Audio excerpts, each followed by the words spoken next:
Eh,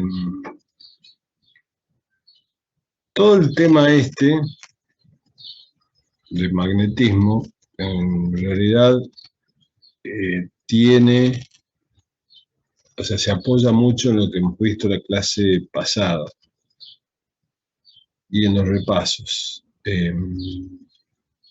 Acuérdense ustedes que habíamos visto algo de fuerza magnética y fuentes de campo magnético.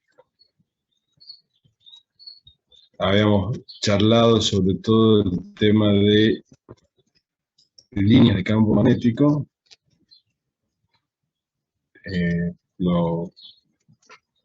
las posibles configuraciones de las líneas de campo magnético dada por una corriente que se mueve en el alambre o por una carga que se mueve en la dirección. También habíamos charlado de que el campo magnético tiene líneas de campo que se cierran en algún lugar, a diferencia del campo eléctrico. Y acá volvemos a tomar un concepto que lo hemos charlado en la ley de Gauss, que es el de flujo eléctrico. El flujo eléctrico se entendía como la densidad de líneas de campo que están llegando a una determinada superficie. Y sí, la analogía, o donde teníamos que ver para entender cómo era la imagen que mejor resuelve, eran las líneas de velocidad en un fluido. Lo que nosotros habíamos visto en fuentes de campo era básicamente un alambre por el que circula corriente, una espira, que es un alambre doblado, o que tiene la forma de una espira, y luego varias espiras juntas formando un solenoide. Digamos, acá se plantean en general varias, de lo que estoy diciendo yo, y un agregado más que después nos va a servir para estudiar aplicaciones de lo que vamos a ver ahora. Entonces tienen, en principio,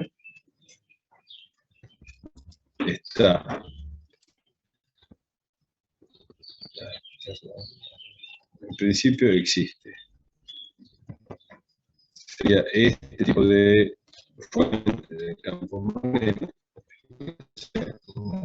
que circula por un alambre y con la regla de la mano derecha, el pulgar apunta en el centro de corriente, si los otros dedos de la mano derecha me están indicando el sentido de la circulación. En el caso de espira,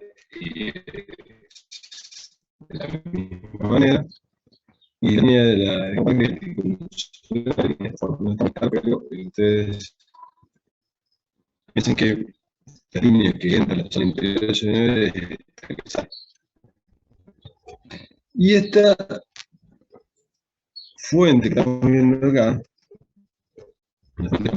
tiene una particularidad que es que yo le he puesto un material que tiene una forma determinada, de tal manera que obligo a la línea de campo magnético a pasar por eso. De una manera, se quiere, de crear un campo magnético constante en pequeñas. Fíjense que estos materiales serán mucho más fácil que no reciba la línea de campo, y por lo tanto, si el mundo solenoide alrededor de este material, las líneas prefieren ir antes por el vacío, por el aire. Bueno, ¿qué sería lo análogo a flujo eléctrico en el caso del campo magnético? Porque acá ustedes tienen que recordar que en la ley de Gauss, después de haber visto flujo magnético en una superficie abierta, lo que habíamos charlado es o mejor dicho, lo que usábamos en la ley de Gauss, era una superficie cerrada. En el interior de esa superficie cerrada, una carga, o si planteamos la ley de Gauss, era que el flujo que pasaba a través de esa superficie cerrada era proporcional a la carga contenida dentro de esa superficie cerrada. En el caso de la carga puntual era una esfera centrada, en cuyo centro estaba la carga. Ahora nosotros nos vamos a quedar solo con la idea de una superficie abierta. En general va a ser plana, pero ya vamos a analizar los casos que se nos presentan, porque esta idea de flujo magnético nos va a ayudar a deducir un principio muy importante, que digamos ha dado base tanto a aplicaciones tecnológicas como a avances científicos notables para un concepto que parece tan simple.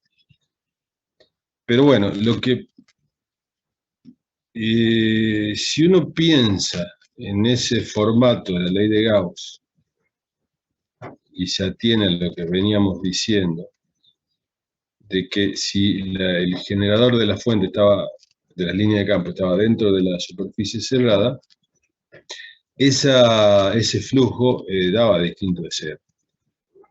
Y si teníamos las cargas afuera de esa superficie, y el flujo neto daba igual a cero. ¿Qué es lo que uno podría decir o enunciar como ley de Gauss del magnetismo? ¿Sí? Es decir, si esta integral es en la superficie cerrada, esta sumatoria de las contribuciones de los elementos de las individuales o esta integral evaluado de esta manera, así que la perpendicular del campo en ese diferencial de área, así como está escrito acá, expresado en forma general como el producto escalar de B por el vector área. Si es una superficie cerrada, como la que usamos en Gauss para la electricidad, la ley de Gauss para el magnetismo me dice que es cero siempre. Y eso tiene referencia con lo que hemos charlado la clase pasada, en el sentido de que el campo eléctrico tenía fuentes y tenía sumideros, es decir, uno podía identificar una carga positiva por la cual salen línea de campo y cargas negativas a las cuales entran línea de campo. En cambio, y fíjense en todas las fuentes de campo magnético, siempre las líneas de campo magnético son cerradas. Es decir, yo pongo donde pongo una superficie cerrada, cualquier zona allegada a una fuente de campo magnético, la ley de Gauss aplicada para el magnetismo me da cero.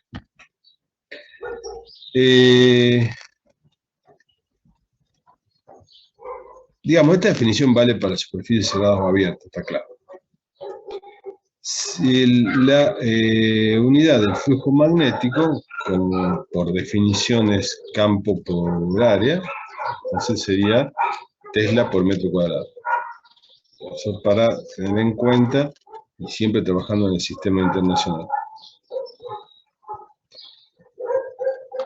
Entonces, bueno, esto es lo que les decía.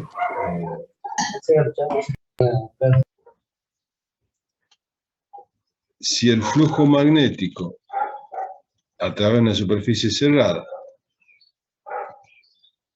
es cero, digamos, me comprueba que no existe fuente ni sumideros en el caso del campo magnético. Es decir, esto para que ustedes vayan orientándose que las fuentes de campo eléctrico son cargas negativas, cargas positivas o distribuciones de cargas, siempre tienen un origen y un final, las líneas de campo. En cambio, el campo magnético son líneas que se cierran sobre sí mismas, si no tienen ni principio ni final.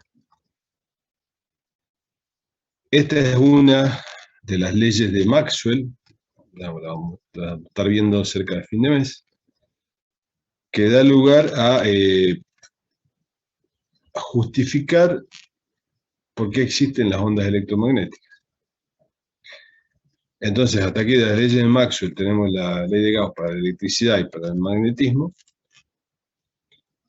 Y la ley de Faraday, que es lo que vamos a ver enseguida, es la otra ley de Maxwell, son 4 en total, que dan una estructura muy importante a lo que se conoce como electromagnetismo.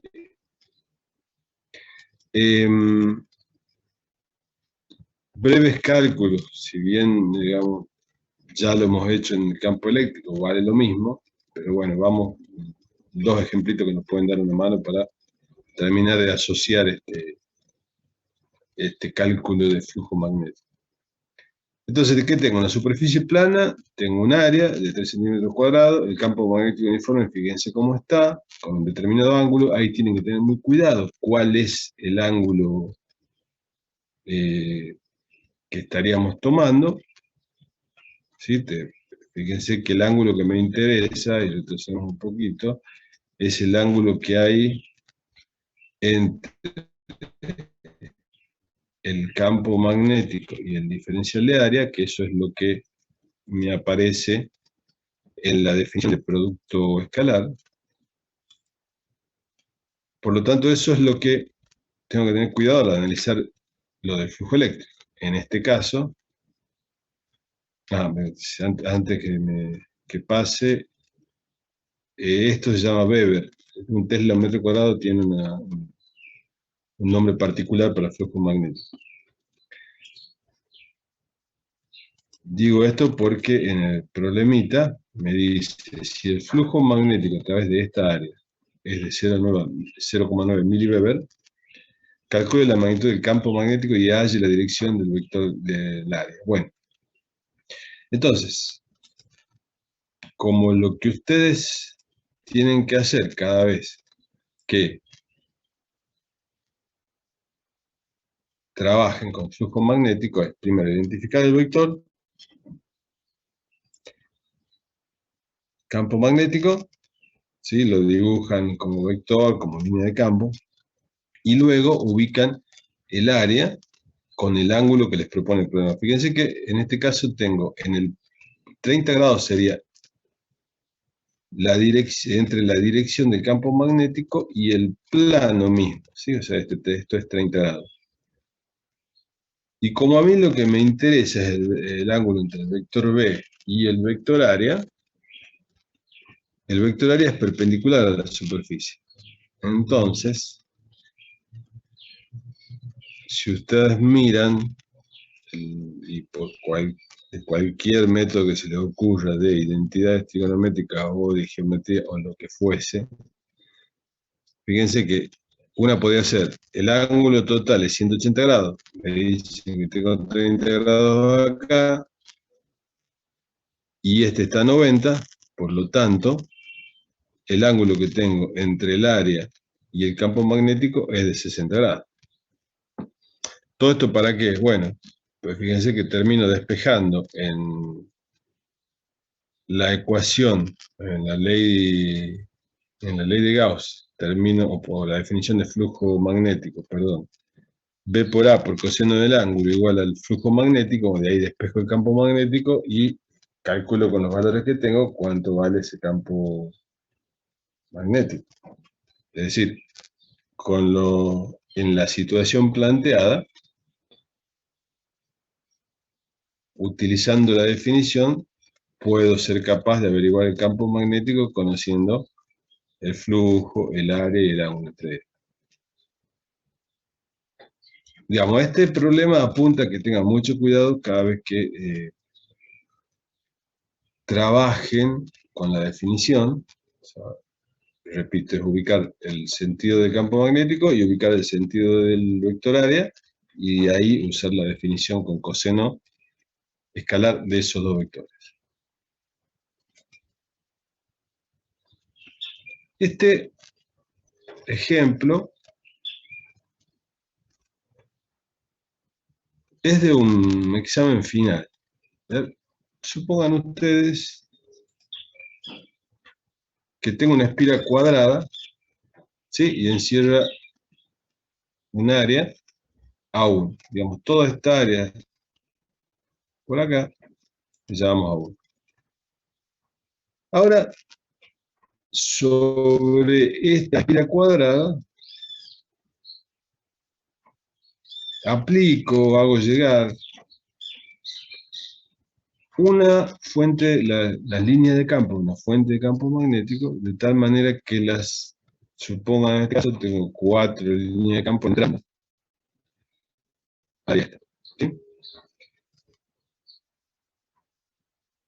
Por lo tanto, lo primero que hay que notar es que el campo magnético está confinado al área 2, A2, que es mucho más chica que el área A1. Entonces el problema me plantea, suponga que el campo magnético es 0 fuera del área 2. ¿Sí?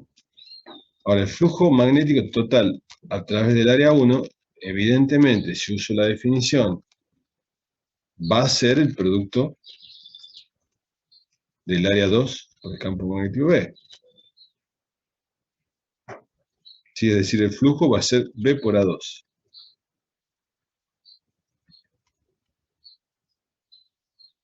Entonces, la otra cuestión que uno tiene que analizar es identificar dónde está aplicado ese campo magnético. ¿Por qué? Porque puede ser o puede ocurrir que muchas veces nos planteen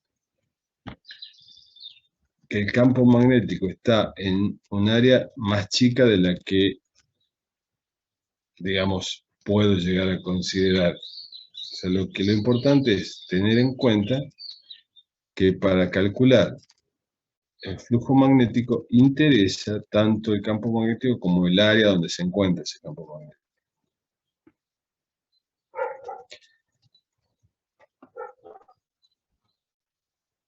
Digamos, cada vez, y en los problemas que vamos a ir viendo, vamos a tener que tener cuidado en ese tema, porque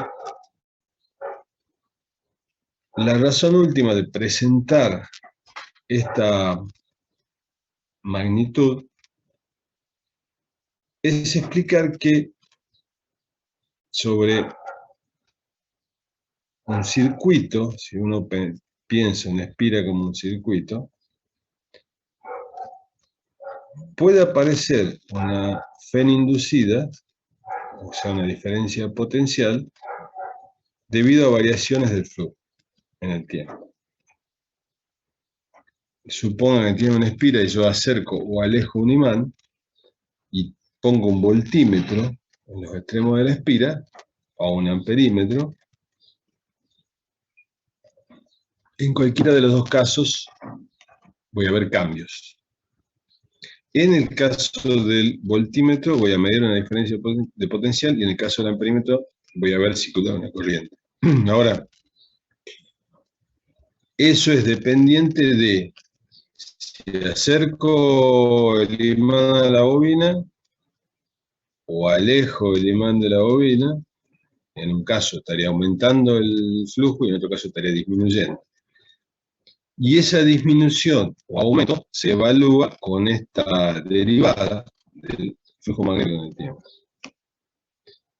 Entonces, la idea general, eso tipo,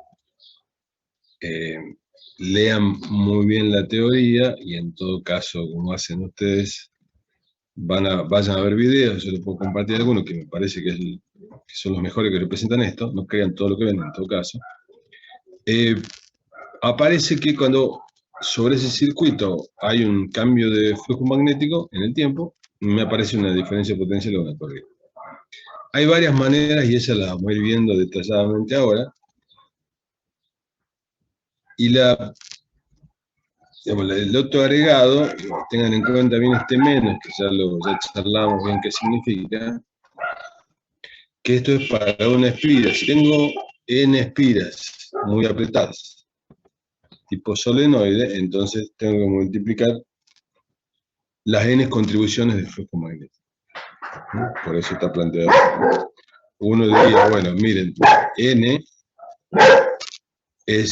podría estar acá adentro, pero como el número de espiras no cambia, entonces directamente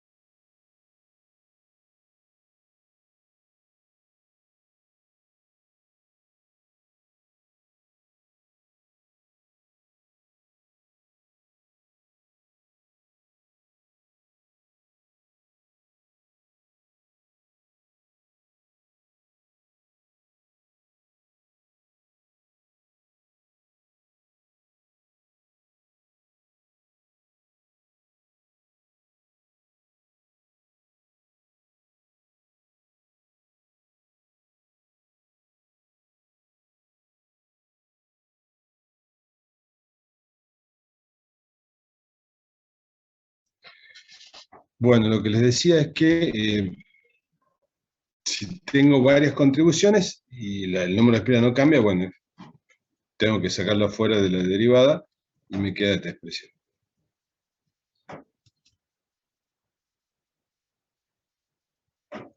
El problema, una aplicación de esta ecuación, la vamos a encontrar en este problema. Entonces, tengo una espira cuadrada de alambre de lado 5 centímetros que está ubicada en un campo magnético de 0,16 Tesla.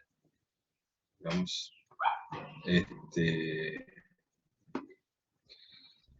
y me preguntan el flujo magnético en la espira cuando el campo es perpendicular a la cara de la espira, cuando está a un determinado ángulo, y qué corriente promedio habrá si tengo una resistencia de 0,012 ohm y lo hago girar desde la posición B, es decir, a este ángulo, a la posición A este otro ángulo.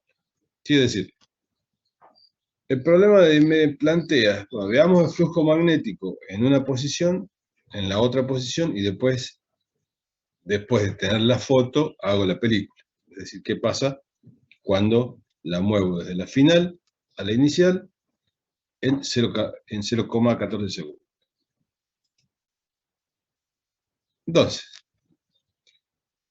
el cálculo del área, o sea, del módulo de ese vector área, es sencillo. Sería el cuadrado, y la dirección va a ser perpendicular a la cara del espira, al plano del espira. Nos fijemos en el dibujo. Eso primero. Ahora, acá una observación para que se acuerde. Puede ser arbitrario, elegirá, pero no lo es tanto. ¿En qué sentido?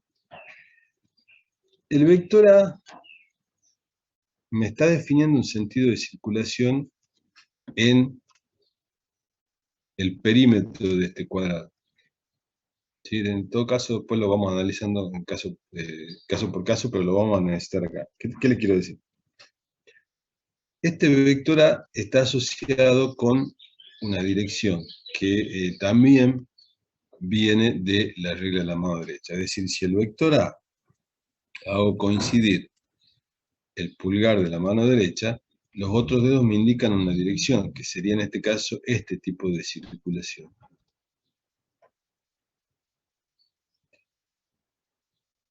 Es decir, por una construcción matemática, el armar este vector a partir de la superficie de un plano implica que esta información tiene que ser considerada.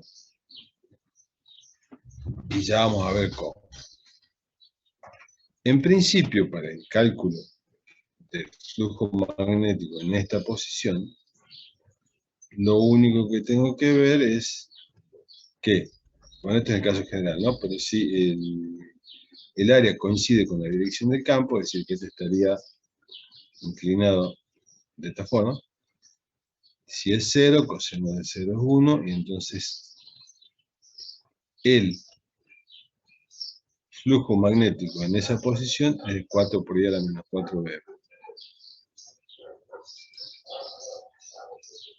Si ahora lo inclino a 30 grados, y eso, digamos, después le repasemos el enunciado, pero la idea, acuérdense, es que es la dirección entre el vector área y el campo magnético.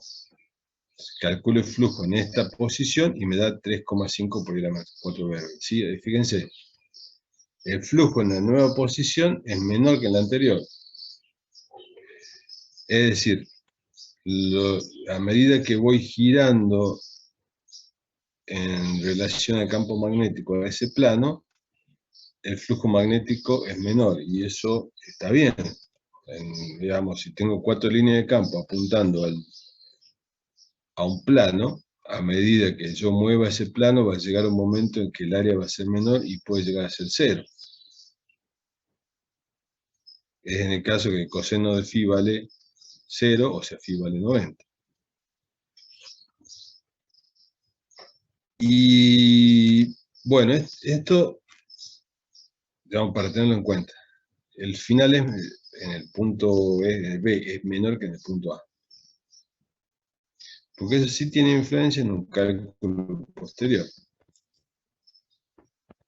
Entonces, si ahora voy a calcular la fe inducida, acuérdense que es en todo caso nosotros no vamos a usar siempre la derivada, en los casos que se justifiquen, porque el campo no es constante en la superficie, pero en este caso es constante en la superficie, así que podemos usar las variaciones del flujo en el tiempo.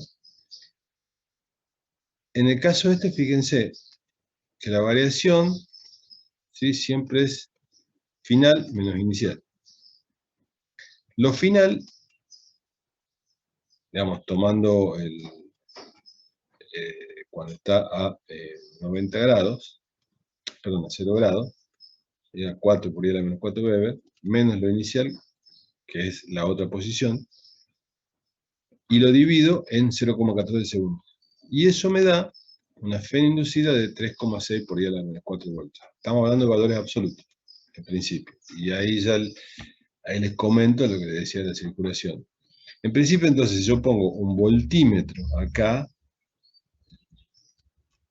y muevo esta espira de la posición de phi de 0 a 30 grados, me va a aparecer una FEN que vale esto. Y si pongo un voltímetro acá, me va a aparecer una corriente de 30 mA. Eso, digamos, es usando la ley de Faraday. Fíjense que no estoy tomando el menos, todavía por eso lo digo, es valor absoluto, porque el menos me va a indicar algo. Y ese algo tiene que ver que si yo pongo el menos, ese menos se me traslada cuando uso esta expresión y calculo la corriente, y ahí me queda menos 30 amperes. Y ese menos significa, o está en relación con este sentido de la circulación que yo les decía. ¿Por qué? Porque si este es el sentido del área y el sentido que determina que el sentido de la circulación sea este, si esto me da menos, quiere decir que la corriente que circula va al revés. ¿Sí? Entonces la razón o la relación que está apareciendo entre lo que les decía, la circulación alrededor del perímetro de este plano, tiene que ver con identificar cuando esto me da menos, ¿qué significa? Cuando me da más, ¿qué significa? Está claro que solo hay dos sentidos posibles para la corriente. Bien. Y esto da pie a algo que se conoce como ley de Lenz.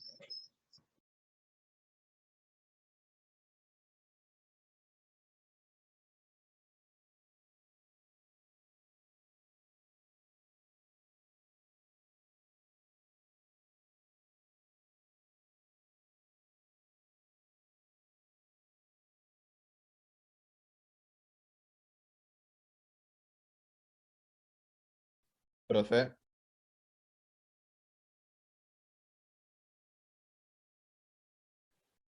Profe, se muteó, profe.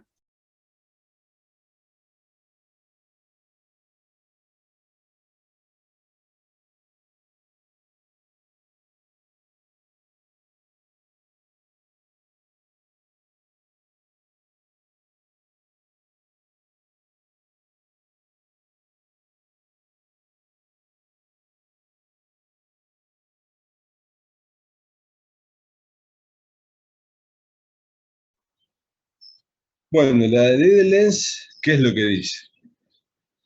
Una corriente producida por una FEN inducida, la misma corriente que hemos calculado recién, se mueve en una dirección de manera que el campo magnético creado por esa corriente se opone al cambio original en el flujo. Es decir, supongan, vamos a analizar distintas maneras de inducir un efecto. Supongan ustedes que tengo esa espira que les decía, conectado a un amperímetro, a un voltímetro. Y resulta que cuando acercamos un imán, aumenta el número de líneas de campo sobre esta superficie, aparece una corriente en este sentido. Y cuando alejo el imán, quitando líneas de campo magnético de la superficie de este plano,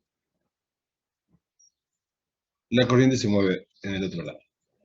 Entonces uno podría, con la ley de Faraday, calcular esta corriente, pero la ley de Lenz lo que me plantea es algo que tiene un significado un poco más amplio en el sentido de entender energéticamente qué pasa en esta situación. A ver, veámoslo de la siguiente manera. Si yo acerco el imán y aumenta el número de líneas de campo, el sistema va a reaccionar de acuerdo a la ley de Lenz, tratando de que equiparar o equilibrar esas nuevas líneas de campo que aparecen con líneas de campo generadas por esa corriente inducida. Por lo tanto, si las líneas de campo van hacia arriba, esta corriente, y si ustedes se acuerdan de lo que habíamos visto, de fuente de campo magnético y del campo originado por la corriente que circula por un alambre, la línea de campo que genera esta corriente va en el sentido de oponerse a las nuevas que se están sumando. Y por el otro lado, cuando el imán se aleja y voy quitando líneas de campo, el sistema reacciona generando una corriente inducida de tal manera que agrega esas líneas de campo que están desapareciendo.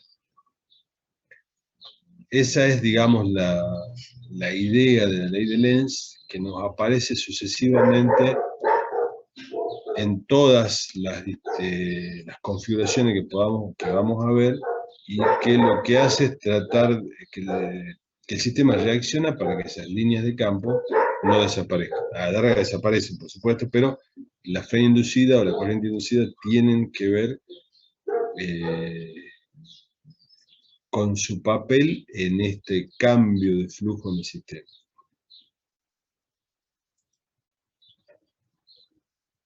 La otra forma de generar fe inducida era si yo cambio el área ¿se acuerdan que era B por A por coseno de C? Puede cambiar el campo, que lo hemos visto recién, y actúa y reacciona así el sistema, o puede cambiar el área de la espira. Y acá tengo, fíjense, una bobina circular que la hago una elipse. ¿Sí? Cambio la forma. Cuando yo digo cambio la forma, en realidad, y vuelvo a lo que habíamos dicho en el segundo ejemplo, lo que estoy haciendo es cambiar el área sobre el cual están llegando el campo. Entonces, supongo que acá tengo, 4 por 5, 20 líneas de campo, y acá tengo 1, 3, 6, 10 líneas de campo. Es decir, lo que ha pasado acá es que, comparado esta configuración con esta configuración, acá aparece una disminución de líneas de campo, porque el área disminuye, y eso lo que hace es que empiece a circular una corriente de esta forma para tratar de compensar esa línea de campo que ya está. Y esa FEN es la inducida.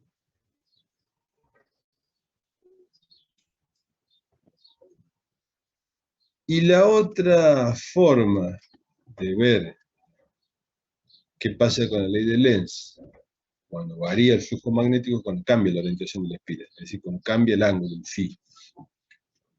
Este es un poco más sencillo de ver en que sentido que, digamos, puede girar esta espira alrededor de este eje.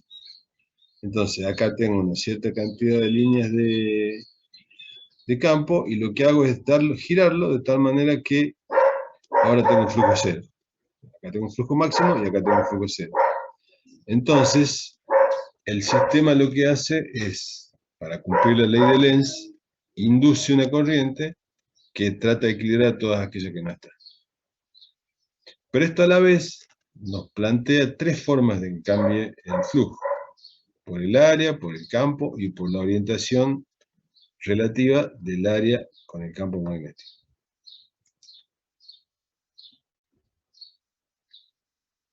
Por ejemplo, un caso en el cual el área disminuye es cuando yo quiero sacar una bobina de un campo magnético.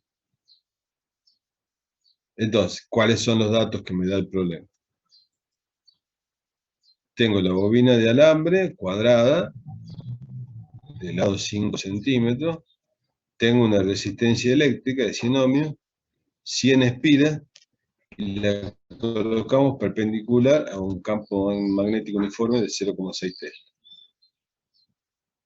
Entonces, el problema es, lo van a ver en varios de la cartilla, rápidamente se tira para sacarla, con rapidez constante, y en movimiento perpendicular al campo. A una región donde el campo es cero, digamos, una línea imaginaria en la cual me divide un campo de 0,6 Tesla de una zona que tiene campo cero. Entonces, como para entender que se trata de un movimiento y necesito además saber tener la variable temporal dentro de todas las especificaciones del problema, tengo que definir que en t igual a 0, el borde derecho de la bobina está en el borde del campo. Para que toda la bobina alcance la región libre de campo, transcurre 0,1 segundos. El problema, digamos, cinemáticamente hablando, es sencillo porque tiene velocidad constante. Es decir, esta bobina se mueve de manera tal que en una décima de segundo, 0,1 segundo, estos 5 metros se han desplazado hasta acá. Un dato que nos puede ayudar a resolver el flujo magnético, que evidentemente, si esto se mueve, estamos hablando de que el flujo magnético está cambiando en el tiempo. ¿Por qué? Porque el área de la bobina enfrentada a ese campo magnético va disminuyendo. Fíjense además que relacionando con dinámica, aparecen estas dos fuerzas. En principio me dicen que la velocidad es constante, por lo tanto no podría suponer bien, para que esto sea constante, yo lo que necesito es que la fuerza neta sea cero. Quiere decir que se equilibra esta externa con esta fuerza que, si ustedes recuerdan las fuerzas magnéticas, si hay, a ver, esta sería la sucesión de lo que va a pasar. Muevo la espira, aparece una fren inducida porque varió el flujo magnético. Aparece una corriente inducida y una corriente dentro de un campo magnético, que es lo que percibe una fuerza magnética. Entonces, esta que aparece acá tiene que ver con cómo se mueve esta espira dentro del campo magnético. Además, o sea que ya estamos complejizando el problema, pero aquí necesitamos ya otras herramientas que se han visto en Física 1, que es la conservación de la energía o el teorema de trabajo de energía. Pero vamos a ver qué nos pide el problema.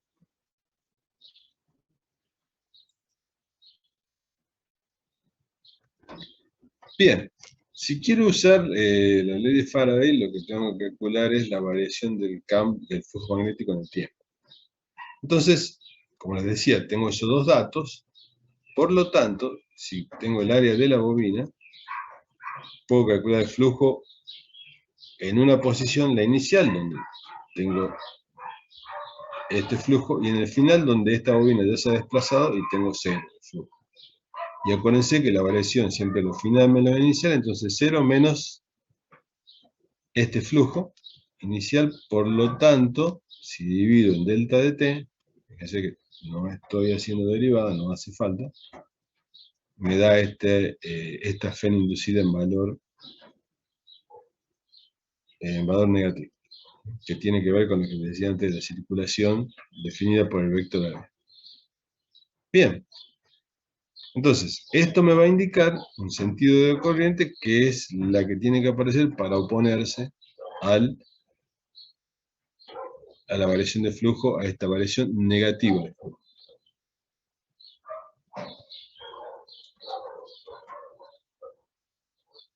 Como era sobre una espira, y esto es una bobina que tiene 100 espiras, bueno, lo que tengo que hacer es calcular ahora esa esfera inducida a partir de la expresión de multiplicar la contribución que hace una espira a la n espiras.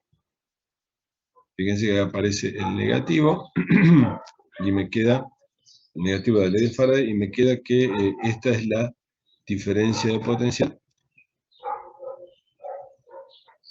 que aparece a través de la espira.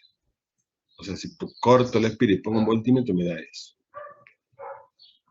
Y la corriente, usando la ley de Ohm, es de 15 mA. Y esto es lo que venía diciéndoles. Si uso la ley de Lenz, la corriente ¿para dónde debe estar? Y debe estar en sentido horario. ¿Por qué? Porque la distribución, y de nuevo regla la mano derecha, el dedo pulgar en el sentido de la corriente, y los otros dedos me están indicando para dónde es el sentido del campo. Entonces, si yo voy sacando línea de campo, la corriente inicial me las tiene que agregar, y con ese dato me da que el sentido de la corriente va a ser horario.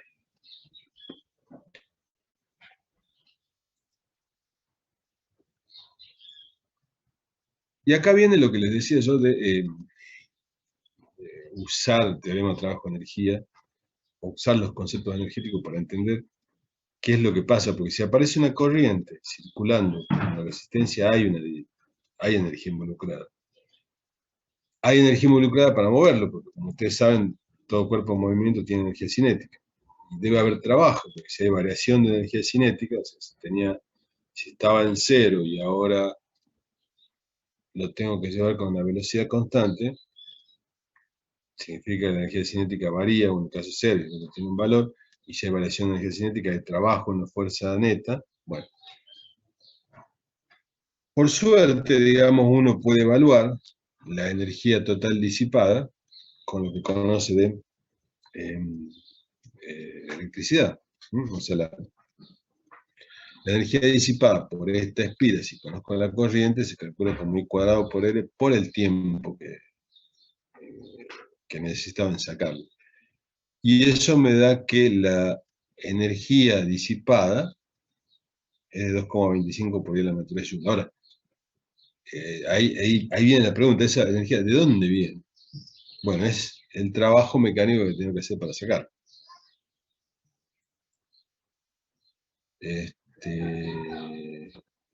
¿Cómo puedo sacar ese trabajo o la fuerza que necesitaba promedio para sacarlo? ¿Sí? Entonces, vamos a usar la definición, una de las definiciones de trabajo, que es fuerza por distancia, muy sencilla, de una forma muy sencilla. El trabajo, puedo suponer que es invertido en la disipación de energía, por lo tanto, tomo el valor que hemos calculado en la diapositiva pasada, lo divido en el desplazamiento y me da una fuerza promedio. Está bien de hablar de fuerza promedio porque en realidad no sé cómo es la evolución de esa fuerza en el tiempo. Es muy probable que haya sido cero al comienzo y un valor máximo al final. Entonces podemos trabajar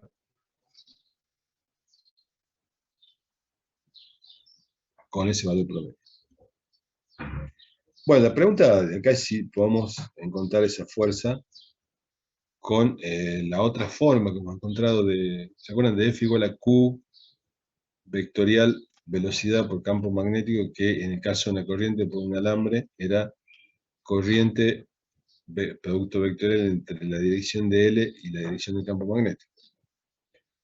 Bueno, queda la incógnita, a ver si se puede calcular esto de esa manera.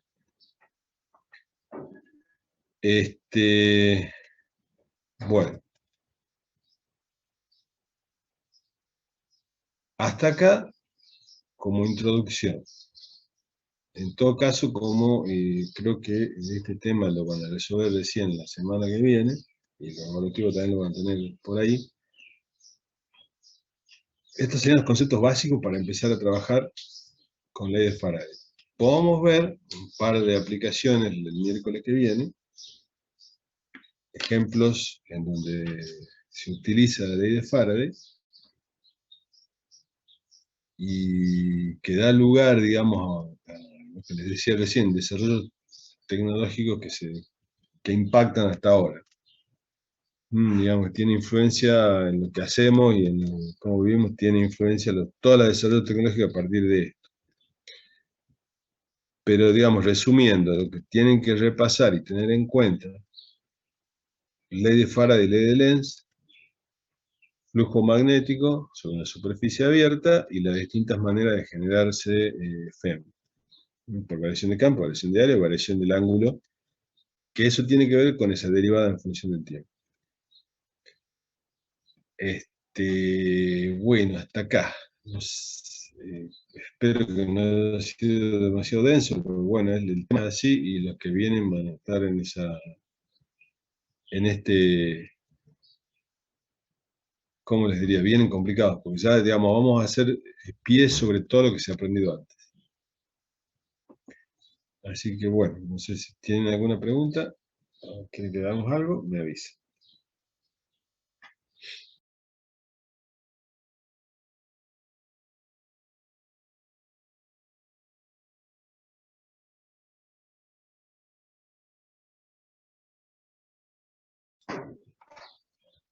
Si no, digo, están liberados, no hay problema, pueden, ya está la asistencia, no hay drama con eso, ¿no?